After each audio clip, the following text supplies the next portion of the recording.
Today on Stardo, What you need to know about choosing a business partner. having tough conversations Words of wisdom. and stories from hell. All that and more. This is Sandy Grayson, I'm Chris Franks. Welcome to Stardo. powered by Icosa. Hi, and welcome to Stardo, the show for the worldwide entrepreneur. I'm Chris Franks. And I'm Sandy Grayson. Sandy, how are you today? Fabulous. How are you? Good. Let's see the shoes. Can you see? Can you see? On this segment, we're now going to look at your shoes, and we're also going to look at my beer. I'm drinking an Avery an Avery White Rascal today. It's a fantastic beer if you haven't drank it. Give it a try. So, Sandy. I need a cocktail Yeah. I missed out on the cocktail run. I don't know what you were thinking. after the show. Oh, right. The I show was could supposed go- to wait until after the show. The show could go off the rails if I'm drinking cocktails because I'm a lightweight. that's a You good can point. handle your beer. Yeah, that's true. I can. I'm proud of that. So, Sandy, before we get started, tell the fine people in podcast land where they can connect with us. You can connect with us on iTunes. Stardo is the name of the podcast. And you can also watch the video version of our podcast at icosa.co/Stardo.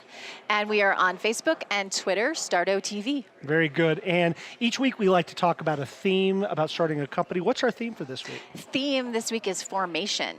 Very good. What does that mean? Well, every company I'm just has one kidding. thing in common, which is it's a company. And to create a company, one must form a company. Now, it's a very, very big topic, but it's also a really incredibly boring topic. And since neither you or I are lawyers, I don't think. Are you a lawyer? I'm not. Okay. We're not Are going you to talk about surprised? the actual formation, but what we are going to talk about this week is choosing the right business partner. This is a really critical issue and gets screwed up by hundreds of entrepreneurs. So every day, probably, Yes, every yes. second, actually. So that's what we're going to talk about. But before we do, tell us what's in the news this week. In the news, I found a really cool new product that I think you guys should all go check out. It was on Indiegogo. They're still going on, so as you're listening to this, you should definitely go check it out and support them. It's from the makers of WTF Jeans. Have you heard of them? I haven't, but I'm not a very fashion conscious guy. Well, let me tell you about WTF Jeans. You're going to be very excited about this. Okay. All right. It's for men. It's a small business. It's actually in Europe. They only Okay. have 3 people. And what WTF Jeans have a smartphone pocket. And I love this. This is for the jeans.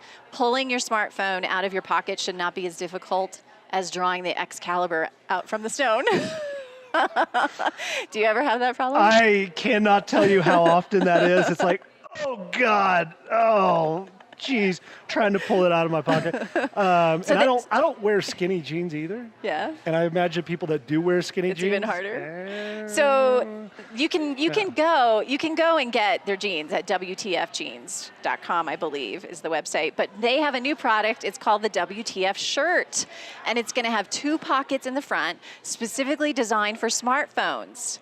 Isn't that cool? That and is on the pretty cool. inside of the pockets, there's going to be a little gap adjusted for your headphone cable, because I always see you walking around with your headphones all Right. disheveled and Yeah, tangled. so- And they said the coolest thing about the shirt is in the bottom right-hand corner, there's a small cloth that's hidden on the inside, which is perfect for cleaning your glass on your phone. Oh, that's brilliant. How cool. So you can go to Indiegogo and you can support this shirt. Okay, It's so I really could just cute. tuck it into my shirt pocket. And it would come, the headphones would come out, and they would Right. actually go like through your collar. And you could just have your headphones hanging there. There's and then you could only clean it. one issue I see with that. What? Which is about 80% of the time when I had my headphones in, I'm just pretending to talk on the phone because I don't want to talk to people. Why? That's not an issue. No, but then it would hide. Oh, it hides, I see. Right. And so when people would come up, they'd start talking to me, and I frankly No. didn't want to talk to them back. No, I think you can still see the headphones. It's just that they won't get all tangled. Right. So, I'm going to start using these headphones as my headphones that I use. Nobody will miss that. I They'll- hate these headphones. Oh, I think they're They make awesome. my head look funny. They make me look even balder my than I actually hair's am, all disheveled. which is almost impossible. I feel like I could land planes, though. I do feel smarter with these headphones on. What do you Okay, think? that's a choice.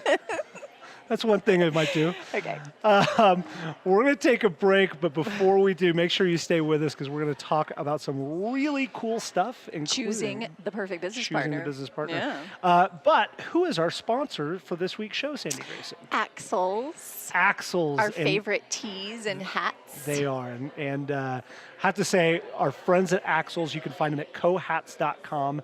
They provided us some very, very cool stuff, including some T-shirts and sweatshirts and stuff. And if you're from Colorado, you can support your CDOT gear. If you're not from Colorado, Our you crew can kind is of always pretend that you are. pimped out in Axles. And you can kind of still be Those are cool. really you can nice drink hats. a Colorado beer. You can wear a Colorado hat. And I'll tell you, you'll be cooler because of it. So go check them out, cohats.com or Axels, AKSELS.com. Very good.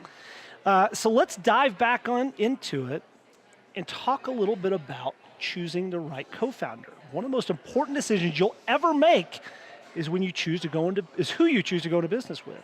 If you make the wrong decision, your company is destined to fail before it even gets started. Make the right one, and you're well on your way to a successful company.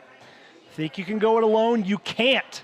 Studies show that in terms of teams of founders are far more likely to succeed than a single founder. So what is a smart entrepreneur to do? Well, let me tell you, earlier today, we got some great stories and advice about what you need to know about choosing who or who not to go into business with. All right, let's take a look. Check it out. Hi, I'm Danny Newman, CEO of Roximity. I have been lucky enough to have found a longtime business partner. We've actually been working together for 8 or 9 years now.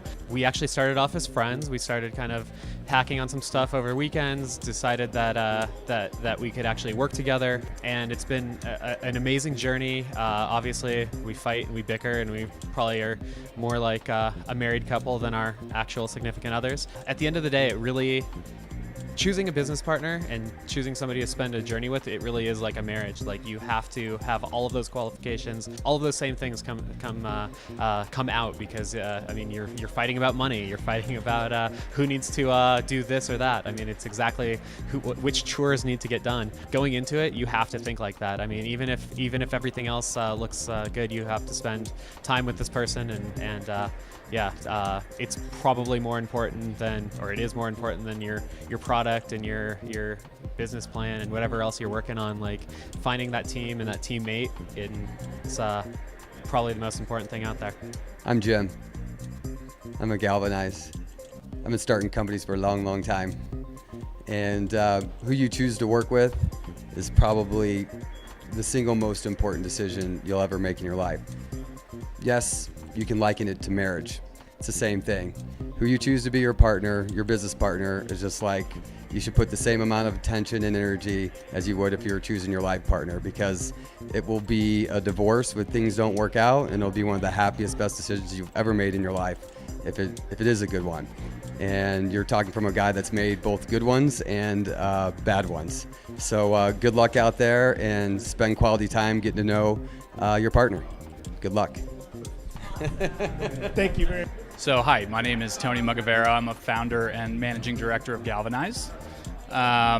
If I were looking for the right partner in choosing a business, trust is the biggest thing. Having somebody you trust that will give you good feedback and give you great ideas, and go through stress with you, and you know, you can fight and yell at each other and know that it's coming from the right place. That's the most important thing. If you find somebody who you don't trust, or you haven't known for a long time, or doesn't have a good reputation, there could be a lot of problems, and I've had to deal with it personally, and so I've been bitten by it by a couple different companies that I've started with the wrong people, and so start forming relationships now and finding the right people to start businesses with in the future. So Sandy, what did you think? I thought it's interesting how many people compare going into business with someone to marriage and divorce. Right. What do you think about that? It's funny. I've heard that piece of advice several times throughout my entrepreneurial career, and I would absolutely say that. in most cases, I think is tougher than marriage, because depending on how you structure the business, it's harder to get or it's easier to get divorced than it is to get out of business partnerships. And there's just, I mean, I just think it's hard because you're so excited at the beginning and you meet somebody that's like-minded and you just want to jump into business and you're both so excited. And I don't know, listening to the people, give their tips, it seems like everybody has had a bad business partner. Have you ever had story. a business partner? I have. Really? You want to talk about it? I don't want to mention any names, but yeah, I mean, it started out great. And it's really easy to you get those little warning signs, and it's easy to overlook them because you're so excited about what you're creating together. And then you get so far down the road, it's like you don't want to leave because the business is going and you wanted it to make money. And I've been there. Man, I've made some bad decisions. Yeah. I have. I picked the right marriage partner, though. That's an important thing. 27 years. Yeah, That's pretty good. congratulations. Yeah. And Rich is a heck of a lucky guy. Thank you. I will tell you that there is only one person, I told you this earlier, there's only one person in my life that I hate. Oh. Only one. And he's an did tell me. ex-business partner. You did. Okay, so this leads us into one of my favorite segments, Tough Love with Chris. Tough love with Chris. All right. Entrepreneurs of the world, aspiring entrepreneurs, lean in, listen close, because it's time for a little tough love with Chris. I'm going to give you a couple of pieces of advice when it comes to forming a business partnership. First thing, have the tough conversations. Have the tough conversations up front so you don't have to have them down the road. Is it uncomfortable? Sure, it's uncomfortable, but you're big boys and girls. You can have tough conversations. Assume that you're going to have a conversation at some point in life with your business partner where you literally, physically cannot stand to look at that person. Let's assume for a second that you can't stand to be in the same room for that person. You want to hit them. You want to hit them, which I kind of do with the one business partner I had. Had, past tense. Let's assume the worst is going to happen and start from that as a foundation. Now, what you said is absolutely right. When you start a business, you're filled with wild amounts of optimism. Some might say even crazy amounts of optimism. Stop. Don't drink your own Kool-Aid, and for a moment, assume that everything is going to go shitty. And start from that as a foundation. The final thing I'm going to say, the third thing, is get a good lawyer. Don't get a lawyer who has been chasing ambulances for the past couple of years and has just suddenly decided he's going to do business operations. Find somebody who knows what they're talking about, has gone through really bad divorces of business partners, have created these documents to protect those people, and interview that lawyer and ask them these questions. Ask them, tell me about the worst scenario that you've had as a lawyer and what happened because of it. And finally, just like in a marriage, make damn sure that you have a shared vision. Make sure that you guys are heading the same direction, guys or gals. Make sure that your destination is the same destination. And check in with your business partner along the way to make sure that that's still an agreement. Because I've seen tons of really good business partnerships go wrong simply because people had different exiting points. Mm-hmm. One person wanted to run the company for the rest of their life. The other one wanted to spin it and sell it in 3 years. Right. I've seen in other business partnerships where there's just like a difference in the moral compass. I've described this to you before, right. Where for some person it's black and white. It is black and white, the decision that you make, and then maybe the other business partner, there's a little more gray there. And that can cause a lot of problems. And you can kind of know from the beginning, you start to see those warning signs. Well, my first, the business partnership that went really, really badly, and what if this turned person out is to be listening, great. is what I'm concerned about. I hope he is. If this went badly, we were so We're gonna get hate desperate mail now. to find technical talent. It was my business partner and I, neither of us were coders, we weren't technical, and we found somebody who was interested in our product, and it's like asking the girl out, the first girl that talks to you. Okay. That's what you did?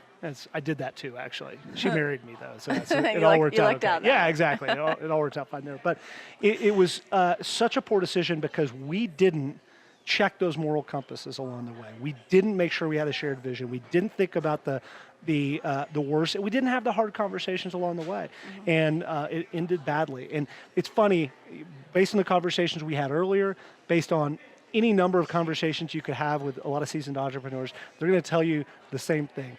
Typically, it's worse than marriage because it's harder to get divorced, and you better make damn sure it's a good decision.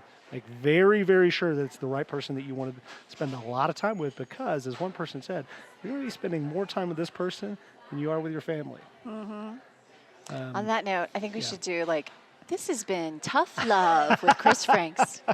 Tough love. I'm going to go ahead and have a sip of my beer. That was good. People need Sandy? some tough love. So, Sandy, as I do tough love, you're going to make it better. So tell us how to talk those entrepreneurs off the cliff that I just put them on the edge of. Exactly. Chris is going to be like, suck it up, princess. That's right. And I'm going to be like, it's okay. You can do this. You can do this. So I thought of this quote that I heard somewhere when I was speaking, and I forgot who said it, but it says, if you're only willing to do what's easy, life is hard. If you're willing to do what's hard, life is easy. And this is something that I think applies to this, that you can do this. It may feel a little uncomfortable when you're so excited about launching this $1 million business to start to talk about all the things that could go wrong in the future, but you need to be prepared mentally, emotionally, and most important, legally. Right. For what could go wrong. And so have those tough conversations early, put everything in writing. You'd be surprised how forgetful people can be. Right. Or even just misunderstandings. I thought I said this, he thought he said that. And if you get that pang of uncertainty, that little bit of doubt, like maybe this just doesn't feel right, pay attention to it. Don't ignore it. Don't listen to those warning signs. You want to get it right from the start. And occasionally there are alarm bells. Occasionally Don't there. ignore the alarm bells. What do they say that? First you get a pebble, and then if that doesn't, then you get a rock, and then if you ignore that, you get a brick, and then you get a brick wall. That's right. That's a very good point. So pay attention to the little pebble of, this doesn't feel so right. It doesn't feel right. Very And you good. can do it. We believe in you. We believe in you. We Sandy do. believes in you. I do. I sort of believe in Chris you, wants to Princess. kick you in the ass. That's true. Well, Sandy, we have come to another end of another episode. How do people get in touch with us again? You can find us on iTunes. Make sure you're sure you. I can't talk. I know, Let's start. having Let's that- try that one more time. I've had 2 sips of beer. And I'm not even drinking. Yeah. And I'm slurring my speech. You can subscribe to our podcast on iTunes. Stardo is the way you find us. You can find us on Facebook and Twitter at Stardo TV. And make sure you check out all of our videos and our interviews on icosa.co/Stardo. Well, that is all the time we have for this week's show. Join us again next week for another episode of Stardo, the show for the worldwide entrepreneur. Go do great things.